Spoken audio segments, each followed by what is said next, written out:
ایک گزارش کرنا چاہوں گا، اور اقبال نے بھی یہی کیا جو میں آپ سے کہنے والا ہوں، کہ جس قدر اقبال کی شخصیت کو بیان کیا جا رہا ہے، ہزار درجے بہتر ہے کہ اس قدر اقبال کی فکر کو بیان کیا جائے۔ اقبال ایک بڑی وسیع فکر کا حامل انسان تھا۔ میں ان کی ذات پر تبصرہ نہیں کروں گا، بطور انسان ہم سب انسان ہیں، بطور انسان ہزارہا خامیاں اور ہزارہا کوتاہیاں ہو سکتی ہیں۔ ہم ان کی فکر اور ان کے مشن پر بات کریں گے، اور اقبال نے بھی دن کو اپنا رہبر اور پیشوا مانا، ماں سوائے چند ایک جگہوں کے انہوں نے ان کی شخصیت پر تبصرے نہیں کیے، بلکہ ان کی فکر اور ان کے علم اور ان کی سوچ اور مشن کو بیان کیا ہے۔ اسی صورت کو ذہن میں رکھتے ہوئے جو لوگ اسٹیج پر اکثر گفتگو کرتے ہیں وہ میری بات کو زیادہ اچھے سے سمجھ سکتے ہیں کہ جب بھی کسی شخصیت پر بولنا ہو، کسی شخصیت پر بات کرنی ہو، تو جس کا خطاب یا جس کا موقع سب سے آخر میں بنتا ہے اس کے لیے سب سے زیادہ مشکل ہو جاتا ہے کہ ایک شخصیت ہے، اسی پر بات کرنی ہے اور بات کرنے والے 10 ہیں، تو اب وہ اس کی زندگی کے ایک ایک پہلو کو بھی بیان کریں تو بہت ساری باتوں کا احاطہ ہو جاتا ہے، اور جو سب سے آخر میں بات کرنے والا ہوتا ہے اس کے لیے آزمائش بن جاتی ہے کہ اب وہ بات کرے تو کہاں سے کرے اور موضوع اٹھائے تو کیا اٹھائے۔ لیکن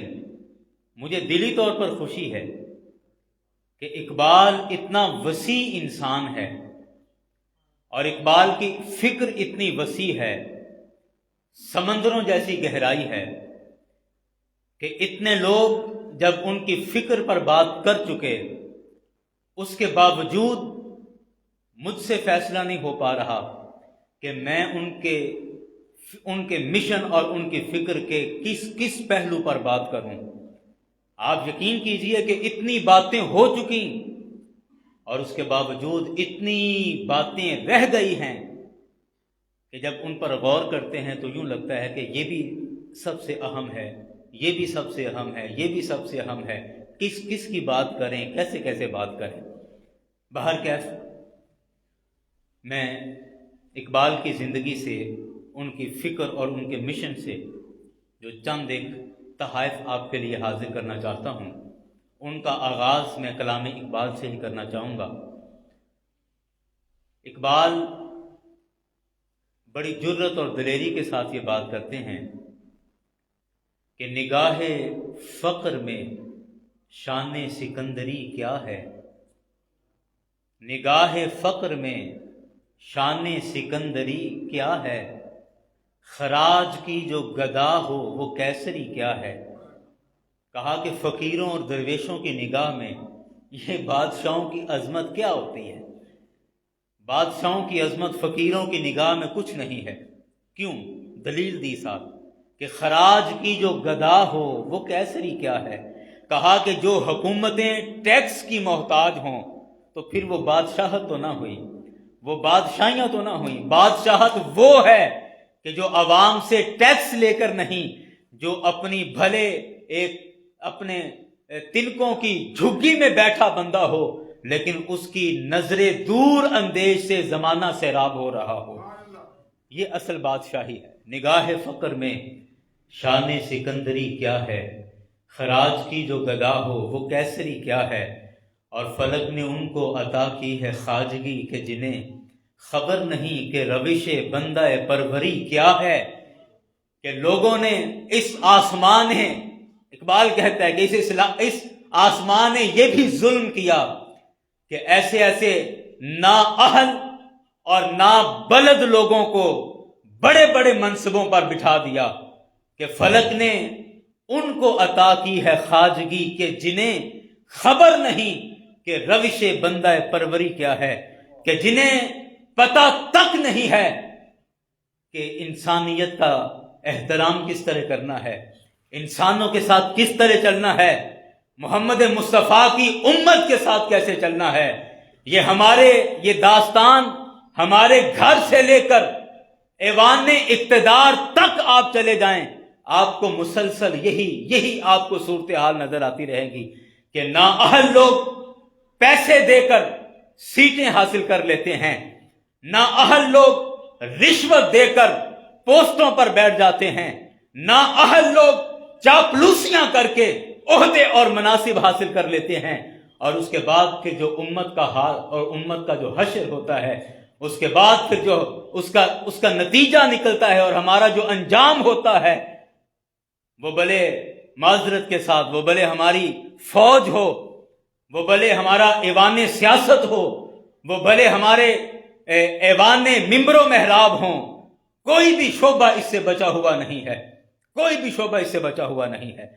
اقبال کہتا ہے کہ فلک نے ان کو عطا کی ہے خواجگی کہ جنہیں خبر نہیں کہ روش بندہ پروری کیا ہے۔ اور مجھ سے قبل احمد یار صاحب یہ بات کر رہے تھے، اپنے مہر احمد فریدی صاحب یہ بات کر رہے تھے کہ اقبال کو اپنی شاعری پہ اتنا ناز نہیں تھا، اور اسی نظم میں انہوں نے اس کا اظہار بھی کیا۔ کہتا ہے کہ خوش آ گئی ہے زمانے کو قلندری میری، اقبال خود کہہ رہا ہے کہ میری وجہ شہرت شاعری نہیں ہے۔ میں اس سوچ سے اتفاق نہیں کرتا، اقبال کی وجہ شہرت اس کی شاعری نہیں، ورنہ شاعر تو اقبال سے زیادہ مضبوط اس دور کے اندر تھے، اقبال سے زیادہ مضبوط شاعر، زیادہ بحر میں کلام کہنے والے اور صنف شاعری کے استاد اس دور کے اندر موجود تھے۔ اقبال کی جو اصل وجہ شہرت ہے وہ شاعری کے اندر انقلابی گفتگو ہے، وہ انقلابی صفت، ورنہ بہت سے نامی گرامی لوگ اس زمانے میں تھے لیکن جو اقبال جیسی شہرت حاصل نہیں کر سکے۔ تو اقبال کہتا ہے کہ خوش آ گئی ہے زمانے کو قلندری میری،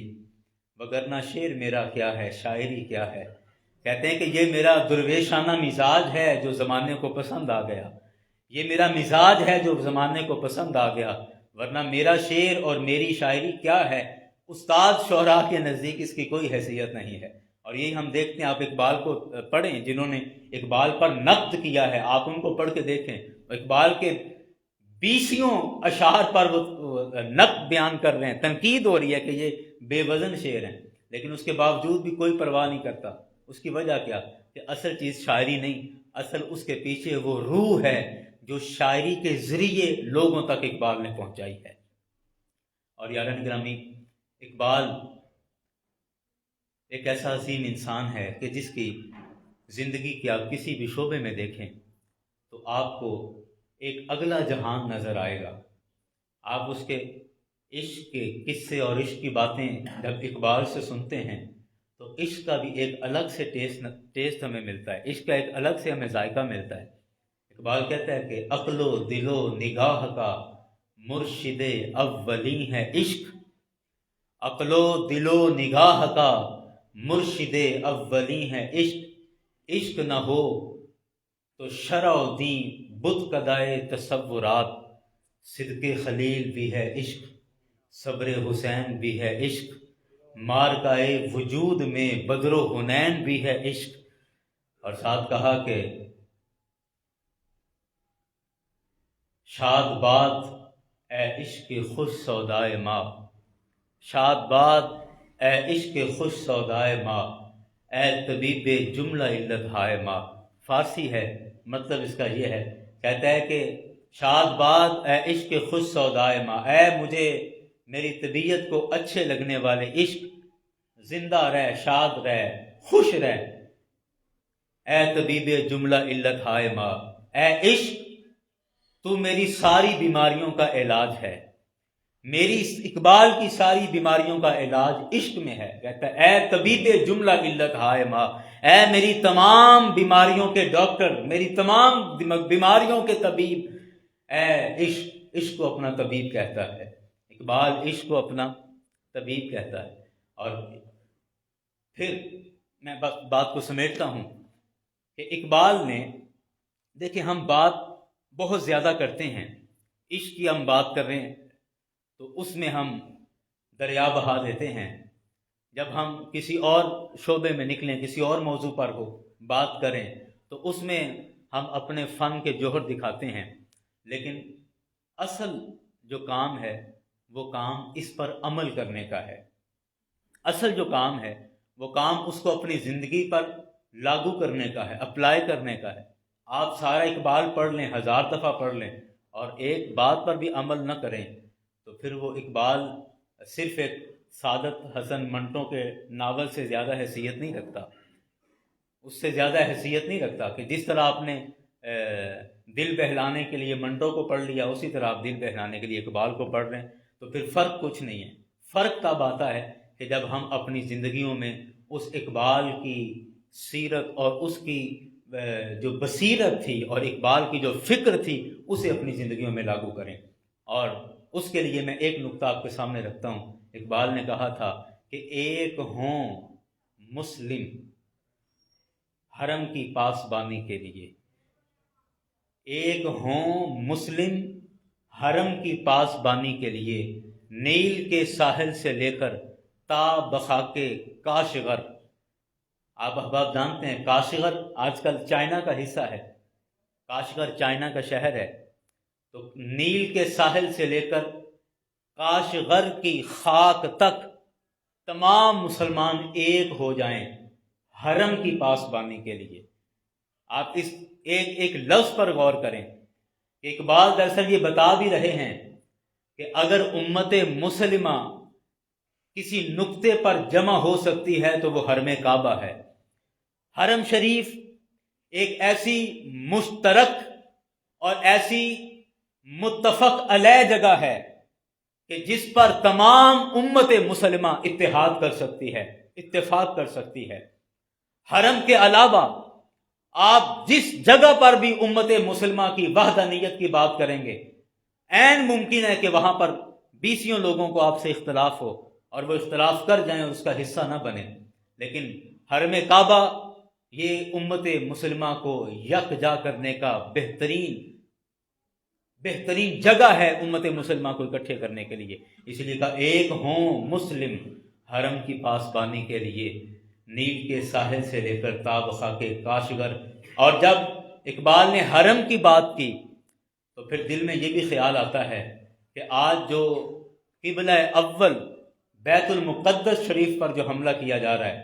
اور ان پر جو ظلم و ستم کے پہاڑ توڑے جا رہے ہیں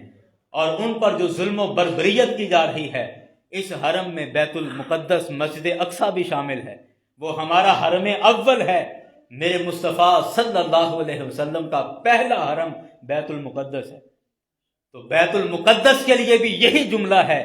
کہ ایک ہوں مسلم حرم کی پاسبانی کے لیے، کہ بیت المقدس قبلہ اول کی حفاظت کے لیے بھی مسلمان ایک ہو جائیں، مسلمان اپنی وحدت کا ثبوت دیں۔ لیکن یاران گرامی، اقبال جب 1937 میں فلسطین کی سرزمین پر جاتا ہے اور وہاں دیکھتا ہے کہ یہودی کس طرح آہستہ آہستہ آ کر وہاں آباد ہو رہے ہیں، اور جب واپس آ کر ہندوستان میں انگریز حکومت کے سامنے فلسطینیوں کا جب مقدمہ اٹھایا اقبال نے اور کہا کہ سرزمین فلسطین پر یہودیوں کو رہنے کی کیوں اجازت دی جا رہی ہے، تو برطانوی حکومت یہ جواب دیتی ہے کہ فلسطین میں یہودی اس وجہ سے آباد ہو رہے ہیں کہ یہاں پر مسجد اقصی حضرت سلیمان علیہ السلام نے بنائی تھی، اور حضرت سلیمان علیہ السلام یہودیوں کے نبی ہیں، اور یہودی اس نسبت سے وہاں پر جا کر آباد ہو رہے ہیں کہ ہمارے پیغمبر کی بنائی ہوئی یہ مسجد ہے،